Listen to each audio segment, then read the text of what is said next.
Welcome to Patty's Place, a place where we're going to talk about grief, dementia, and caregiving. I'm your host, Lisa.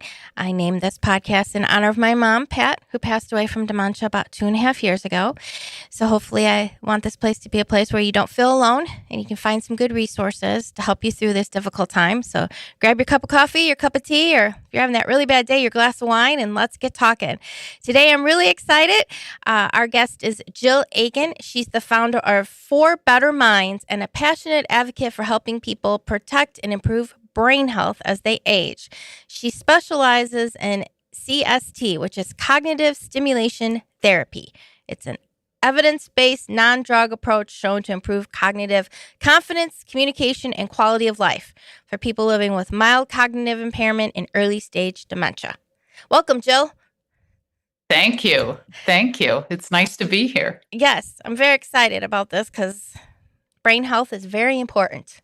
Very, very important. So just tell us a little bit about yourself. How'd you get interested in working with this particular field? Well, I've worked with people living with dementia now for over 10 years. And I used to own a home healthcare business where I placed healthcare aides and nurses in people's homes. So kind of one-on-one care. And we were always looking for innovative solutions. We're always looking for, tips and new ways to give really good care. And in about 2015, I was introduced to CST. I think I discovered it at a conference, and I was really taken by it.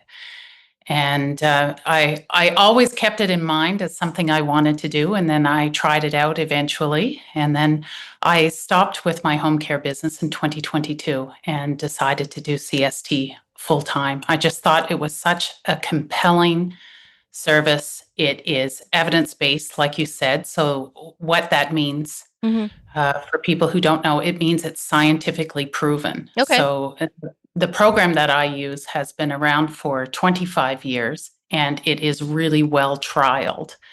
And the evidence for it to improve people's cognition is really there. And I thought it was so compelling, and it's just a wonderful program. So, and as you work with the older adults, and we always face that, everyone always is worried the minute they forget something, like, oh God, it's dementia. But you also, you said you work with healthy seniors who want to stay sharp. So what have you learned about aging that most people misunderstand?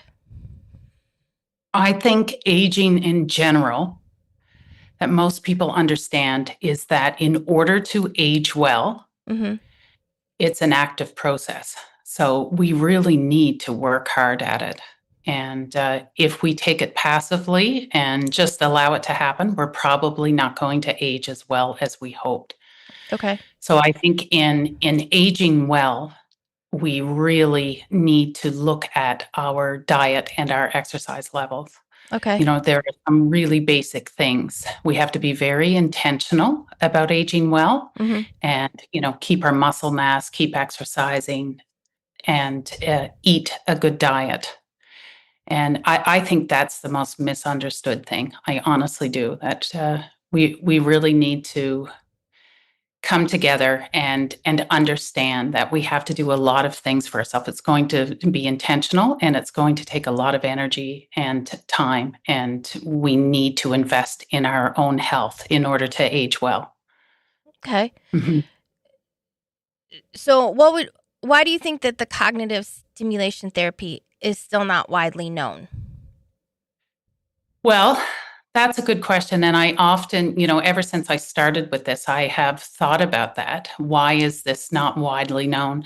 I think from the practical approach from this is that it was created by academics at the University of London in England. And so academics don't really have a marketing budget. This is true. Right. And so they are just producing papers and they do have conferences, but they are not, they don't have money to advertise it to the wider society. And I often think, let's just say if it was a service that was being delivered maybe by a large pharmaceutical company, we'd all probably know about it because they do have the budget to advertise and let people know. And then I think maybe just, on the ground level, it's possible that because it's a non-pharmacological approach, that Mm-hmm. there are, that it may get mixed in or lost in the mix of non-pharmacological approaches that aren't effective. And then maybe, at least in some areas, there would be things like staffing constraints. Like I know some OTs that know about CST, but they can't do it in their workplace.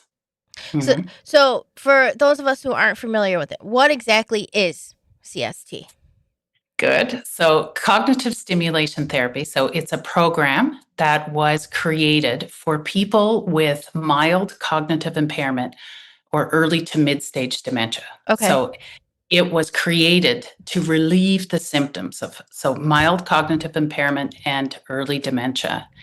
And what the program looks like I said, it's been trialed a lot, is that it is 7 weeks Okay. and you meet with a facilitator. So, like myself, twice a week. And the the facilitator walks the person through different activities that will stimulate their mind, so stimulate their thinking. Mm-hmm.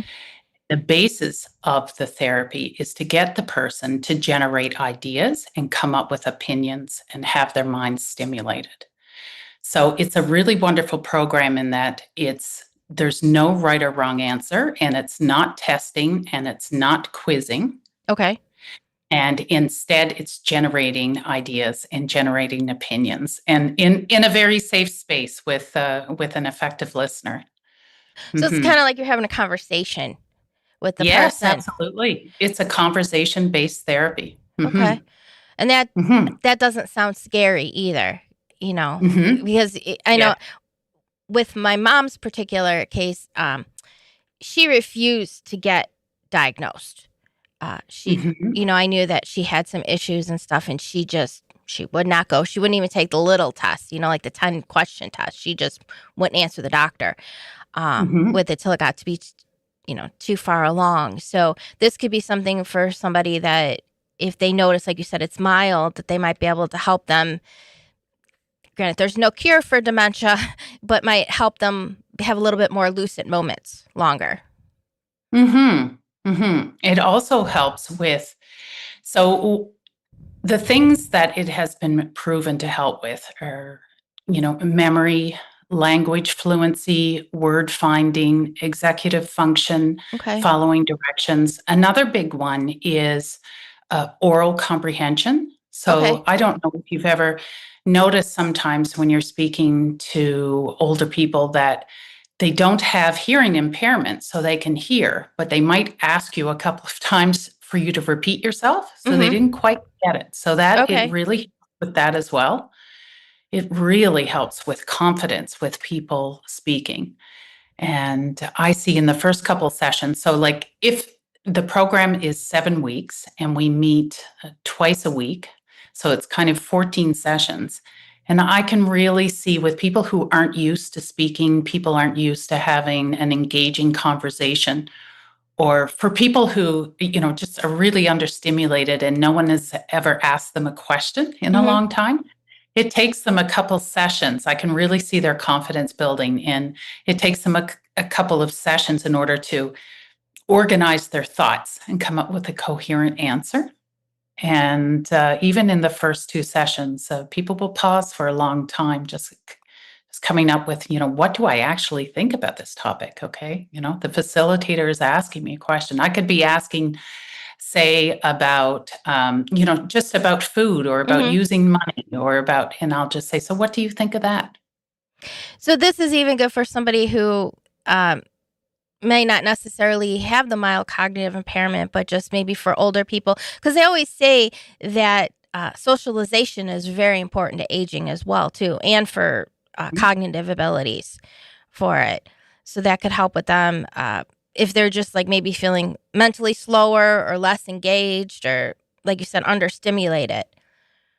Absolutely. So, even though this program was created for people with MCI and early dementia, Mm-hmm. they trialed it also with people who did not have cognitive decline, and Mm-hmm. they had incredible improvements. Because I think if you don't have cognitive decline, your brain is still working normally, or at least still working really well. Mm-hmm. And it has that plasticity, that ability to change and respond to a therapy. So people have had really wonderful improvements in their cognition. And they really enjoy it as well. I mean, someone who doesn't have cognitive decline would then be able to just really pull back on memories and their former experiences in answering the questions. Mm-hmm. So, why do you think so many people underestimate the power of structured mental stimulation? Well, that's also uh, really good to ponder. I think possibly one, because we don't know. We're just coming up with this now, Mm-hmm. really, about, in the last 5 or 6 years, there's been just so much research published Mm-hmm. on dementia and how to prevent it and how to slow it. And we're only really now coming to see that cognitive stimulation or exercising our minds is just as important or more than exercising their bodies. So that's one thing. We're just starting to talk about it. Mm-hmm.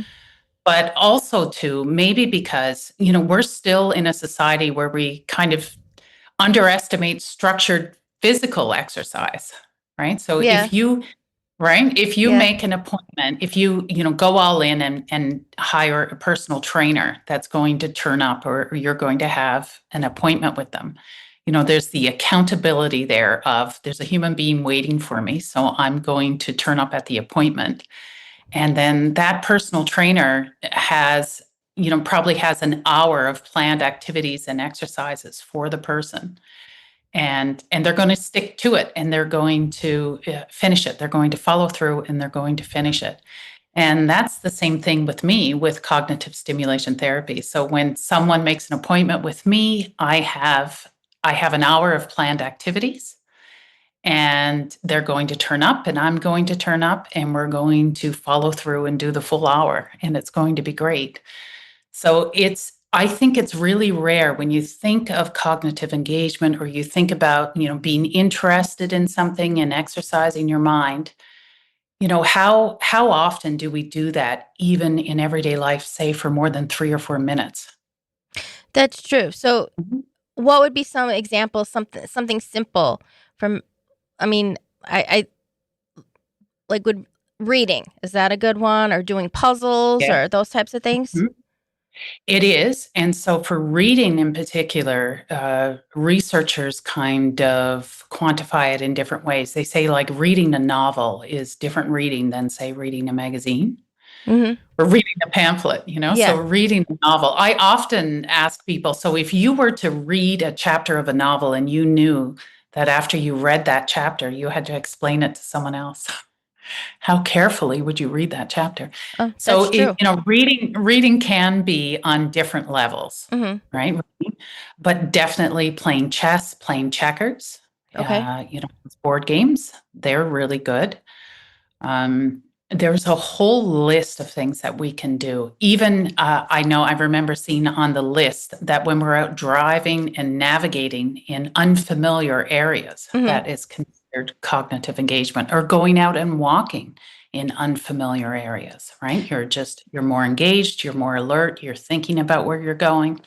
That's true. Yeah, because when your Yeah, brain, it's muscle memory when you drive the same places all the time, but when you have to go somewhere different, you're like on high alert. Like, wait, where's my exit? Where's this? Where's that? Yeah. Uh, you are. You need a nap afterward. Yeah, that's yeah. the way I And then you am. like turn down the radio because you're like, you think that'll help you. I think it's more on the concentration with Mhm. that. So, what does happen during a CST session and like that can create the measurable cognitive benefits? Yes. So, the primary principle, of course, is stimulating someone's mind. So the facilitator has activities and has ideas, so all ready to go. So every session has a different topic, Okay. kind of doing similar exercises within those topics. So one session is on food, one session is on art, one session on music, and then we have a creativity session. So it changes up each time. And within that, like the first thing we do in every session, I pull a news article out. So that's a big part of orientation to what's going on in the world right now.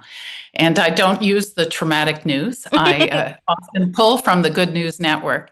But we will read through a very short news article, and I will ask the person, so what do you think about this? And then if it's just say something like a decision from the courts or something, I will ask, so if you were the judge in this case, how would you have delivered the verdict? What would you have done? What do you think? Do you think this is fair or unfair? So I'm doing things to stimulate people's minds, and I'm asking their opinions, and I'm asking them to come up with ideas. Right? So that's actually, so that's something easy that a caregiver or family member can continue on with, Yes. in some ways, like having that conversation and actually listening to them, asking them questions. Mm-hmm. Yes, and I get asked that all the time. What can we be doing at home, or what can we be doing throughout the week between sessions? And that's one thing that I do suggest, that if you read the paper, or if you get the paper, you can read through a couple of the articles and discuss them. Ask for an opinion. Do a little analysis, ask for an opinion, and wait for the opinion. Listen to it and reflect back, right? So really engage and discuss. So that is definitely something that people can do at home. And I would say that patience, because I know it myself, sometimes my dad, I'm like waiting and I'm like, are you going to answer, or are you going to keep going on and on and on? And like, sometimes it's easy to lose patience, and it's hard to like be like, okay, just be present here for this moment and listen. Because they usually, older people sometimes, I think, get forgotten in our society, and we forget that they have a wealth of information, a wealth of history. They know a lot of different things that we forget about, and but sometimes I think we do lose patience, myself included. Sometimes. Yes. Asking questions. I think this is tricky for family members. I really do. Like, so the people who created CST, they did a widespread research project with family members and family caregivers. And you know what? It just didn't work. And you know why it didn't work? Because half of the families didn't even do the first session. So it's like, number one, it's like the family caregivers are either burned out or overburdened, and they can't get around to doing it. And that's what happened. So it's not like, did it work or didn't work? Well, they didn't even do it because they're just kind of overwhelmed themselves. And when you're talking about patients there, absolutely, there's really something different in the dynamic within a family, right? And so you do tend to lose patience more than, say, what a caregiver or what a therapist would. Hopefully no therapist would be losing patience.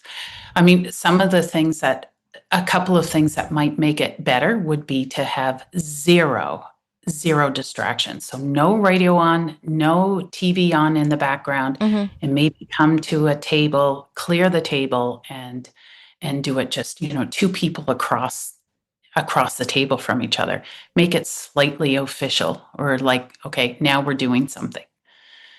I think too, what I think the other issue is that I think as caregivers, it's a very hard thing to accept the dementia diagnosis and know how to handle it, to be able to finally be like, I need to enter their world and stop correcting them.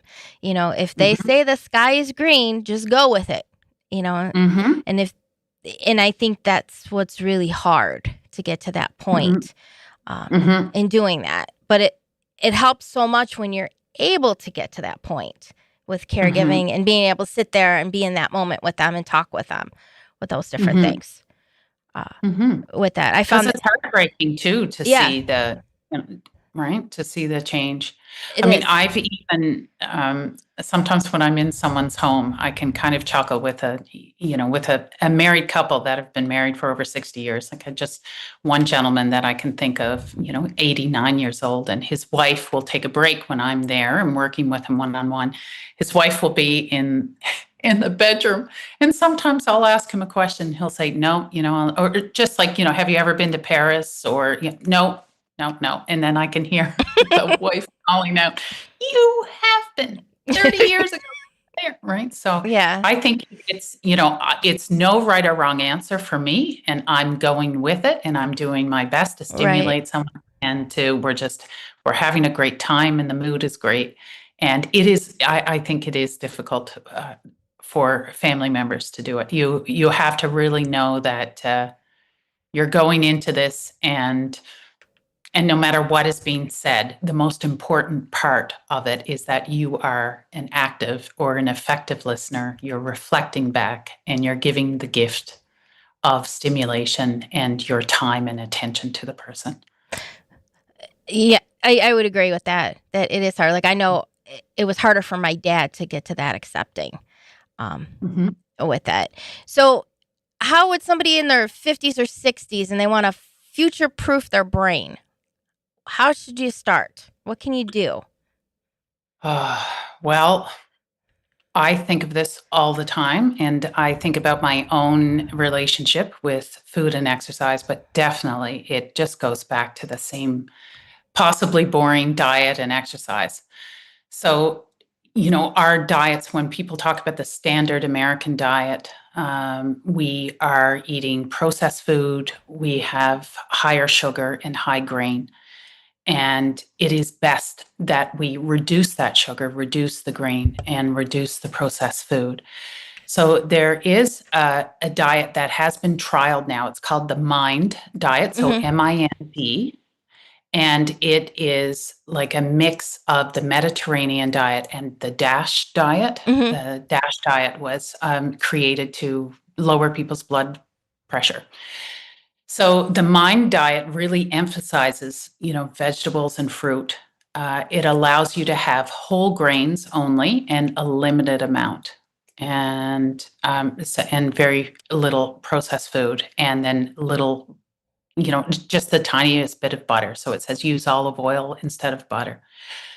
For me, I have looked at all kinds of approaches to diet, and it seems like people talk about the benefits of keto, and I think yes, there are a lot of benefits, and you can really lower inflammation with keto.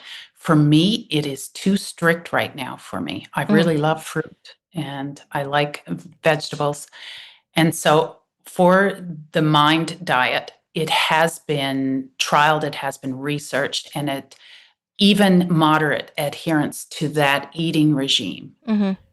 reduces your risk of dementia and it improves your cognition. And So I think it. I was gonna say, I believe that was researched by a hospital here near in Chicago, the Oh, really? Rush Mm-hmm. University. Yeah, medical center with that. But Mm-hmm. and I am familiar with the MIND diet, but I think it is. Uh, we don't, as Americans, we like our fast food and processed food, but you do feel better when you don't eat as much with that. You really Mm-hmm. do. You know, Mm-hmm. uh, I went to Ireland like 2 years ago, and I was just like amazed at the difference in the food. Meaning, it was so good. They have laws against the process and different chemicals in the food, and it's like you didn't eat as much because it was all good food, health.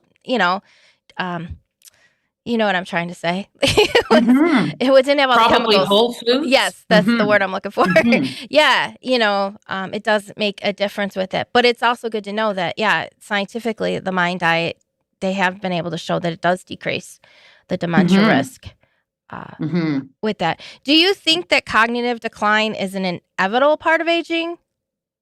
Or are there other ways we can protect or strengthen the brain? Well, in terms of like when we think of what we call normal age-related cognitive decline, so this is something just kind of widespread across society that we have seen, and we call it normal. So, in our 30s, our brains start to shrink a little bit every year. It's a very small percentage, but it does start in our 30s. And then at about age 65, 67, then it starts to shrink a little bit more every year. Okay. And so, how this shrinkage or this atrophy kind of manifests is through, like, we will see our information processing will be slowing down a little bit. Our word finding, our language fluency, we're not great at executive function as much as we used to be. So that's kind of it. It's not interfering with our daily lives, but we can see that we're slowed down a little bit. Maybe other people can see it. And even the people that we know in their 80s and 90s that are really sharp, they're probably not as sharp as they were 40 years ago. So there is some subtle slowing. Now, that is probably inevitable. There are probably some people that are really intentional about their health and can not slide as much. But for dementia, of course, it is not inevitable. We're almost, we almost feel like we are, like it is inevitable. We do know people in their 80s and 90s that do not have dementia. And I would hope that certainly in our 60s and 70s, it is not inevitable. And the things that we've talked about already are like the 4 lifestyle pillars of brain health that we can do to strengthen ourselves and to really protect our minds is, of course, diet, and then exercising our minds with cognitive stimulation, and then exercising our bodies with physical exercise, and then social engagement. And I think that all 4 of those are important, but I think too, sometimes I think older adults do feel isolated sometimes and they don't socialize as much. Sometimes it's as simple as sitting outside and talking with your neighbor, with that.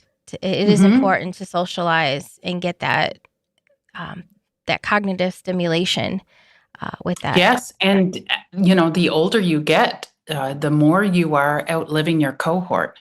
Yeah. Right? Social circle really dwindles, right, when you get into your 80s. Yeah, it does.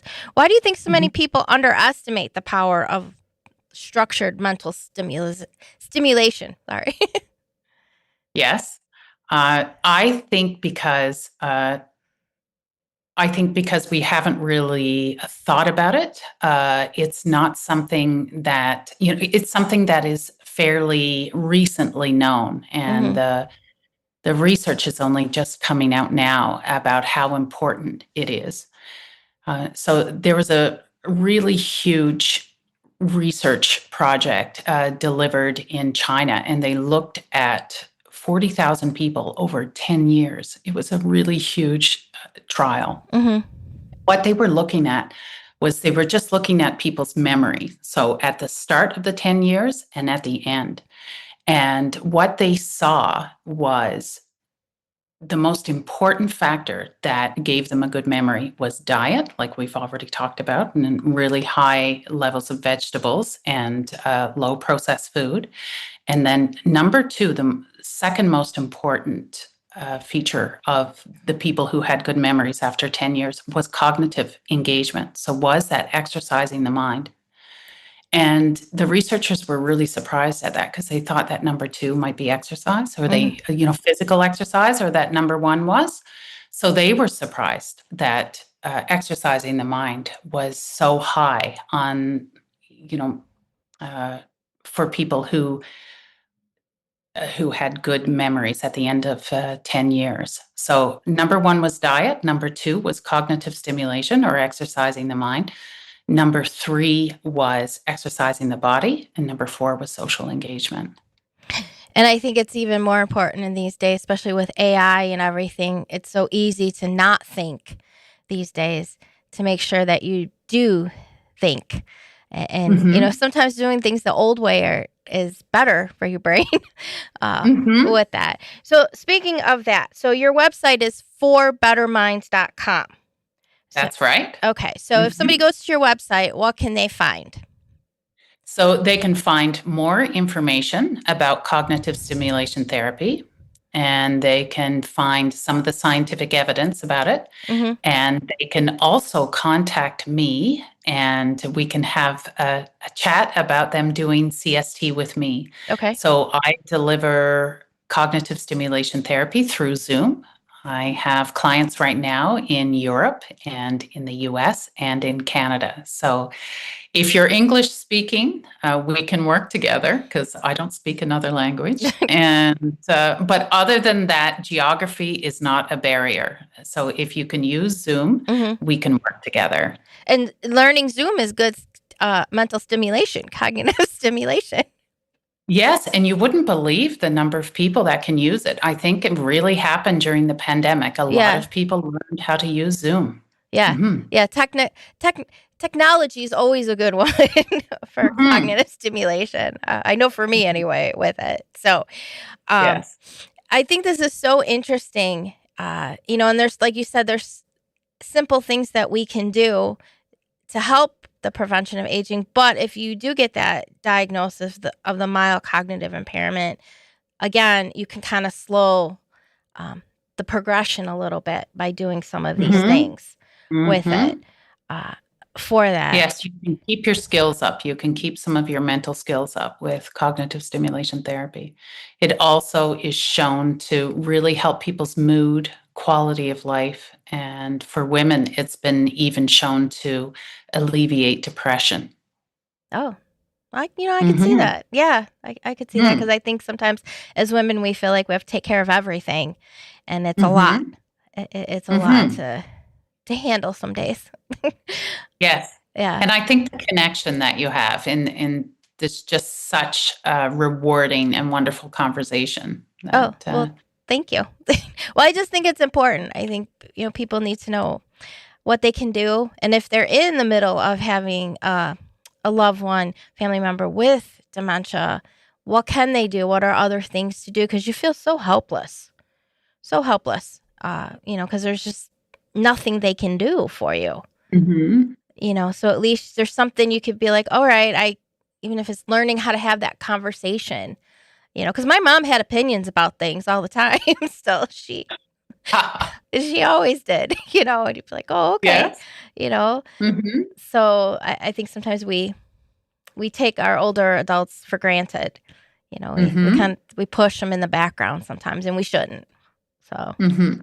with that, so we're gonna tell everybody the link to your website will be on with our show and everything, so people can check it out. It's very Thank interesting. you. Lots of good things on there. So thank you for joining us today. This has been so stimulating. This has been a stimulating conversation. Wonderful. Okay, thank you for having me, Lisa. Thank Thank you. you. So I hope you all have enjoyed the conversation. So I hope you enjoyed your cup of coffee, your cup of tea, or if it's a really bad day, your glass of wine. And don't forget to leave us a review or subscribe to our YouTube channel. And we will see you next time on another episode of Patty's Place.